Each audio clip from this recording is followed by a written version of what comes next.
CTV Calgary, local breaking news. Good afternoon. The Teachers Union says it's ready to meet with the province and bargain every day to reach a deal. More than 50,000 teachers have been off the job since October 6th in one of the largest strikes in Alberta's history. Premier Daniel Smith says the strike will end when Bill 2, the Back to School Act, is tabled on Monday. The legislation is expected to move fast, forcing teachers back into classrooms within days. The Alberta Teachers Association says it's interesting the province wants to legislate teachers back to work when the union is willing to negotiate.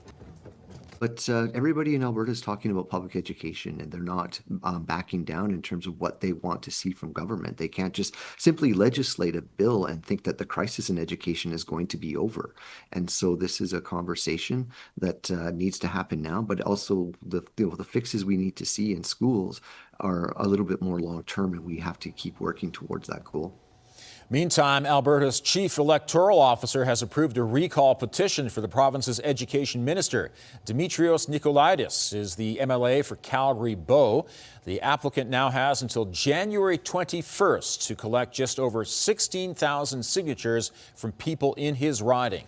This is the first recall petition that's been approved under the Recall Act. If enough signatures are collected, a referendum within the riding would be held to determine if there should be a by-election. It's not just teachers the province will be ordering back to work. All public service employees are being told to prepare to return to the office full-time. Starting February 1st, the hybrid work policy is ending. It was introduced during the pandemic and allowed Alberta public service employees to work from home up to 2 days a week. The province says as of August, over 12,000 APS employees, or 44% of the workforce, had hybrid arrangements. Calgary police are investigating a stabbing in Fish Creek Park.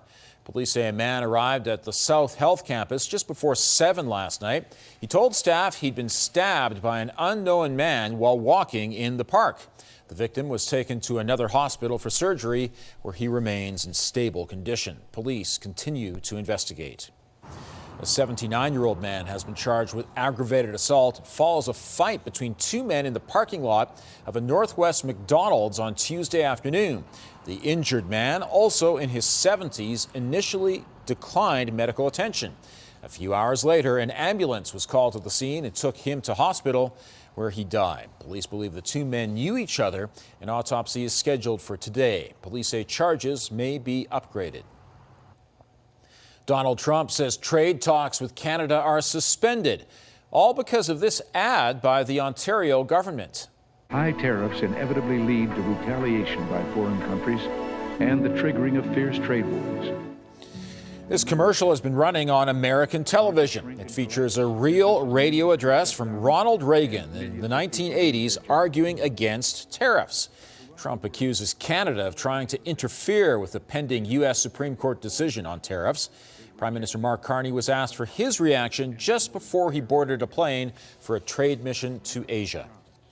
We stand ready to pick up on that progress and build on that progress when the Americans are ready to have those discussions, because it will be for the benefit of workers in the United States, workers in Canada, and families in both of our countries. Ontario Premier Doug Ford says he is not pulling the ad, and it will air again during tonight's World Series game. WestJet will soon start charging more to sit back and relax. It seems like over the last 20 to 30 years, what airlines have done is sort of piece out different parts of the flight experience and charge customers for different parts. What's next? Are they going to charge you to use the washrooms? The airline will be adjusting some of its Boeing 737 aircraft to remove the reclining option from its economy seats. Those who want a seat that allows you to sit back will need to book in the premium section or extended comfort section. WestJet says the new configuration will save space, allowing more passengers to be booked on a flight. A St. Albert man will soon hold the Olympic torch. Kevin Ransom has been selected for the Olympic torch relay in Italy. Ransom is taking his daughters Callie and Katie along for the ride. He will run a section of the route in northern Italy with the torch held high sometime in December, and he's already training to be ready. They say like 200 to 300 meters, so it's a relatively short distance carrying the torch, but I don't know if I'm going uphill, I don't know if I'm going downhill. I want to be prepared. I don't want to be out of breath by the end of it. Ransom has struggled with anxiety and depression since he was young. He wants to use the opportunity to inspire others. She has a major challenge coming up in February, the Winter Olympics. But before that, Cynthia Appia is part of another competition, Jeopardy!